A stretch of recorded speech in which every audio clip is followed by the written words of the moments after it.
নমস্কার দর্শক বন্ধু, শুভ সকাল। আজ হচ্ছে 2 নভেম্বর রবিবার। আজ রয়েছে দেশ বিদেশ রাজ্যর 20টি গুরুত্বপূর্ণ খবর। খবরটি দেখা পূর্বরু আপন মানে লাইক করে চ্যানেলକୁ সবস্ক্রাইব କରିଦେବେ, ଜିଲ୍ଲାର ନାଁ ମଧ୍ୟ ଲେଖିଦେବେ। ଚାଲନ୍ତୁ ଖବର ଉପରେ ନଜର ପକାଇବା। ପ୍ରଥମ ଖବର, ସୁଭଦ୍ରାକୁ ନେଇକି ବଡ଼ ଅପଡେଟ୍। ଏନେଇ ମୁଖ୍ୟମନ୍ତ୍ରୀ ମୋହନ ଚରଣ ମାଝୀ ବଡ଼ ଘୋଷଣା କଲେ। ମହିଳାକୁ ସ୍ୱାବଲମ୍ବୀ କରିବାରେ ସୁଭଦ୍ରା ଏକ ୟୁନିକ୍ ମଡେଲ ସୃଷ୍ଟି ହେବ। ରାଜ୍ୟରେ ପ୍ରତ୍ୟେକ ମହିଳା ଯେପରି ଆର୍ଥିକ କ୍ଷେତ୍ରରେ ସ୍ୱାବଲମ୍ବୀ ସ୍ୱତନ୍ତ୍ରତା ହାସଲ କରିବେ, ସେ ନେଇକି ମୁଖ୍ୟମନ୍ତ୍ରୀ ଘୋଷଣା କରିଛନ୍ତି। ମୁଖ୍ୟମନ୍ତ୍ରୀ ମୋହନ ଚରଣ ମାଝୀ ଆଜି ଓଡ଼ିଶା ମହିଳା ଉଦ୍ୟୋଗୀ ସାଂସ୍କୃତିକ ପରମ୍ପରାର ମେଳା ସୁଭଦ୍ରା ଶକ୍ତି ମେଳା ଦ୍ୱିତୀୟ ସଂସ୍କରଣ ଉଦ୍ଘାଟନ ଅବସରରେ କହିଛନ୍ତି ଯେ 300 ମହିଳା ସ୍ୱୟଂ ସହାୟକ ଗୋଷ୍ଠୀ ସାମିଲ ହେବେ।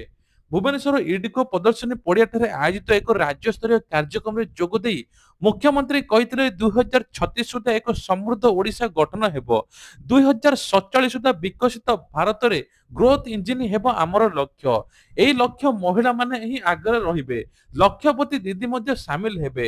ତେବେ ଏବେ ରାଜ୍ୟରେ 9 ଲକ୍ଷ ଲକ୍ଷପତି ଦିଦି ହୋଇଗଲେଣି। ମୁଖ୍ୟମନ୍ତ୍ରୀ ଲକ୍ଷ୍ୟ ରଖିଛନ୍ତି ଆଗାମୀ 2 ବର୍ଷ ଭିତରେ 25 ଲକ୍ଷ ମହିଳା କିଭଳି ଲକ୍ଷପତି ଦିଦିରେ ସାମିଲ ହେବେ।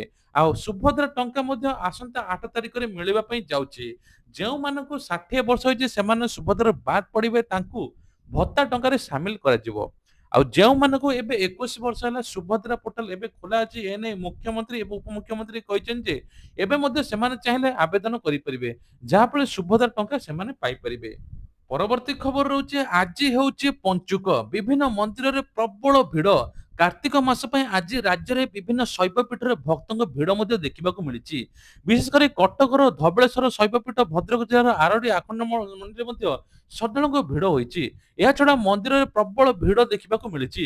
ଭିଡ଼ ଯୋଗୁଁ ପଞ୍ଚୁକର ଆରମ୍ଭରୁ କାର୍ତ୍ତିକ ପୂର୍ଣ୍ଣିମା ଯାଏଁ ଭିତର କାଠ ଦର୍ଶନକୁ ବନ୍ଦ କରାଯାଇଛି।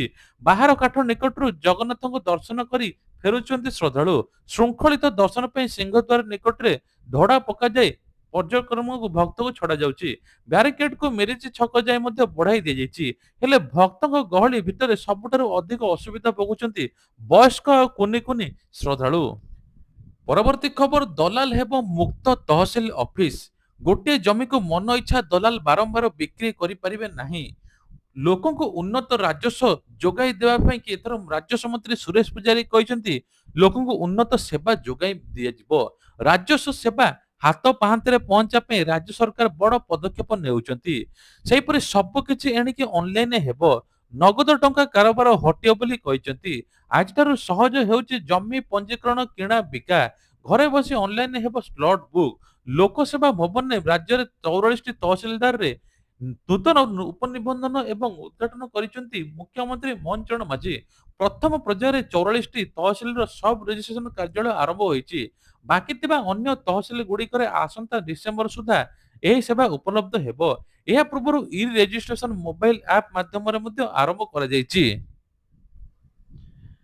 ପରବର୍ତ୍ତୀ ଖବର, ବାଲିଯାତ୍ରାକୁ ନେଇକି ବଡ଼ ଅପଡେଟ୍। ପାଖେଇ ଆସିଲାଣି ଐତିହାସିକ ବାଲିଯାତ୍ରା। 5 ତାରିଖରୁ ମହାନଦୀ ପଠା ଦୁଲୁକିବ। କଟକ ବାଲିଯାତ୍ରାରେ ସାଂସ୍କୃତିକ କାର୍ଯ୍ୟକ୍ରମ ସମୟରେ ଅବଧିକୁ ବୃଦ୍ଧି କରାଯାଇଛି। ଚଳିତ ବର୍ଷ ରାତି 11ଟା ଯାଏଁ ହେବ ସାଂସ୍କୃତିକ କାର୍ଯ୍ୟକ୍ରମ। ଏନେଇକି ପ୍ରଶାସନ ପକ୍ଷରୁ ନିଷ୍ପତ୍ତି ନିଆଯାଇଛି। ଦୁଇଟି ମଞ୍ଚରେ ରାତି 11ଟା ଯାଏଁ ବାଜି ପାରିବ ମାଇକ୍।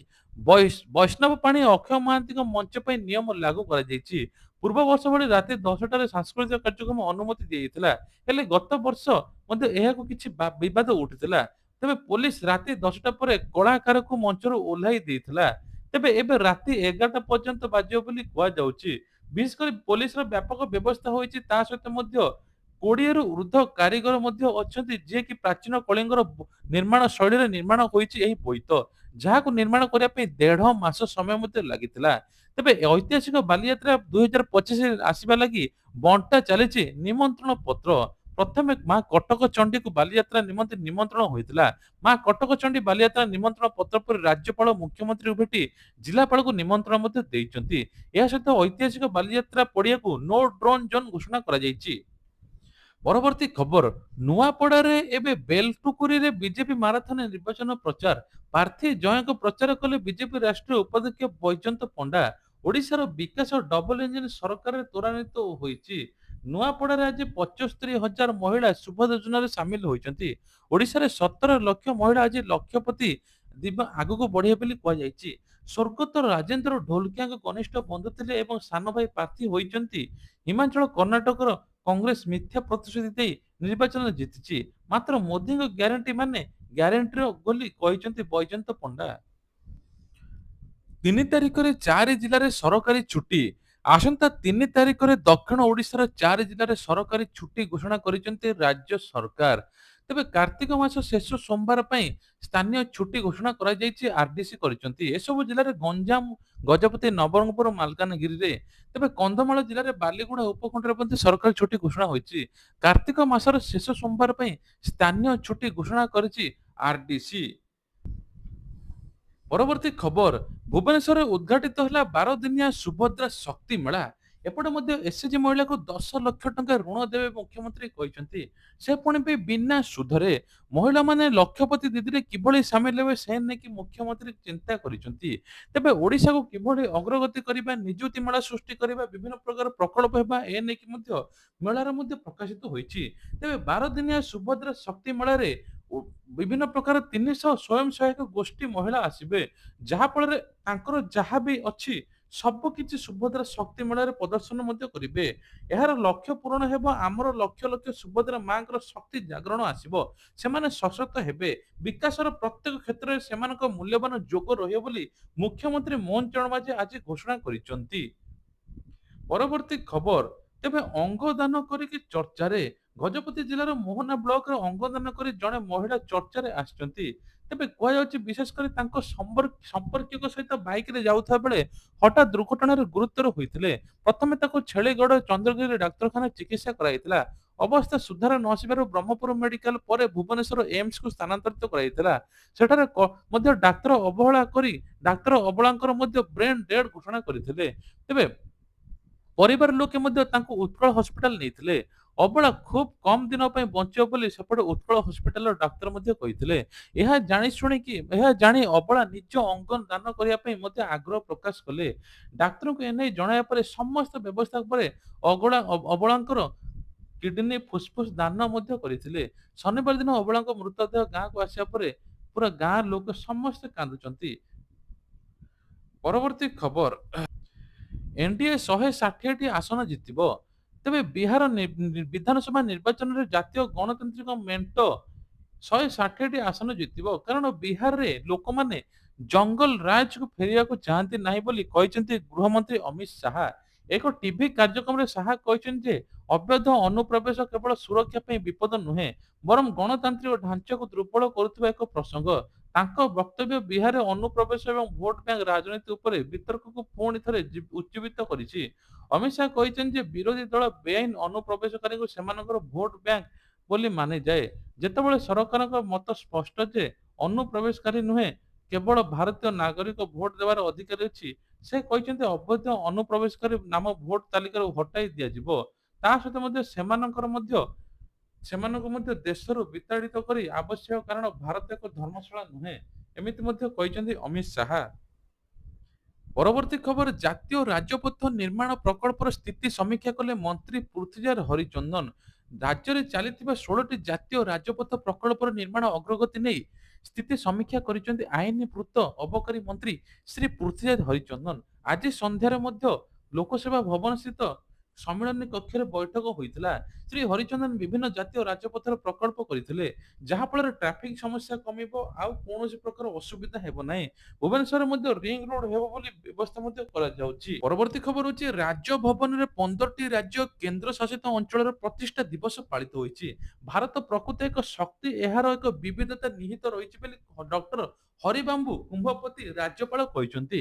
2025 ନଭେମ୍ବର 1 ଶନିବାର ଦିନ ରାଜଭବନରେ ଅଭିଷେକ ହଲରେ ଭାରତର 15ଟି ରାଜ୍ୟ କେନ୍ଦ୍ରଶାସିତ ଅଞ୍ଚଳ ଯଥା ଜାମ୍ମୁ କାଶ୍ମୀର, ଲେହ ଲଦାଖ, ଆନ୍ଧ୍ରପ୍ରଦେଶ, ଆଣ୍ଡାମାନ ନିକୋବର ଏବଂ ଚଣ୍ଡିଗଡ଼, ଛତିଶଗଡ଼, ଦିଲ୍ଲୀ, ହରିୟାଣା, କର୍ଣ୍ଣାଟକ, ଲକ୍ଷାଦ୍ୱୀପ, ମଧ୍ୟପ୍ରଦେଶ, ପୁଡୁଚେରୀ, ପଞ୍ଜାବ, ତାମିଲନାଡୁ ପ୍ରତିଷ୍ଠା ଦିବସ ପାଳନ ଅବସରରେ ଉଦ୍ବୋଧନ ଦେଇ ରାଜ୍ୟପାଳ ମଧ୍ୟ ଏହା କହିଛନ୍ତି।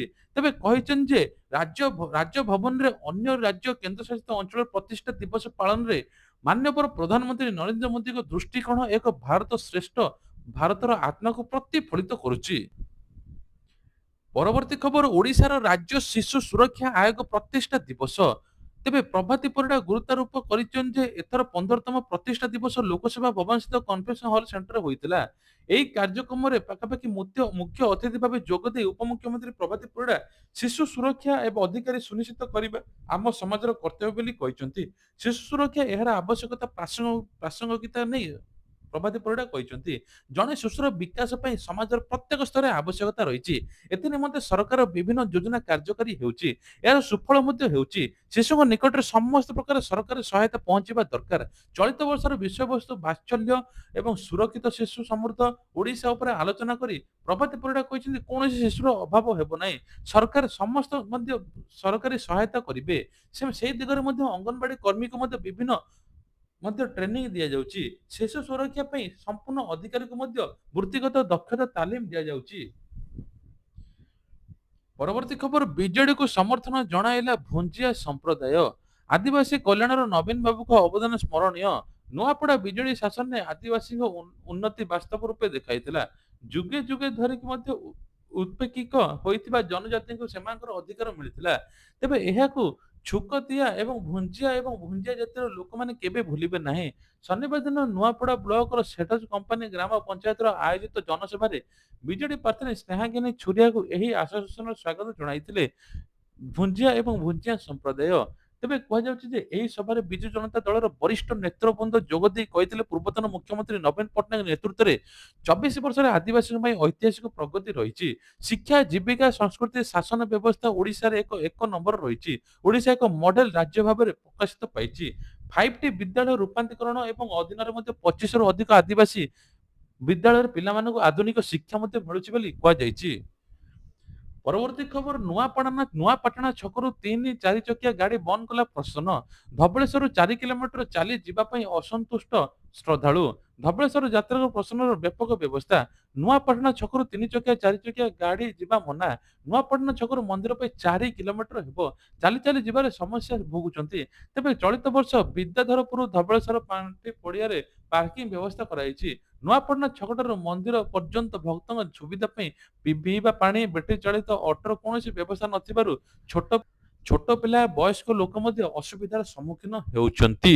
ତେବେ ଇଏ ଥିଲା ଆଜିର ଦେଶ ବିଦେଶ ରାଜ୍ୟର କିଛିଟା ଖବର। ଯଦି ଖବରଟି ଭଲ ଲାଗିଥାଏ ନିଶ୍ଚିତ ଲାଇକ୍ କରିବେ, ସେୟାର କରିବେ। ଜୟ ଜଗନ୍ନାଥ।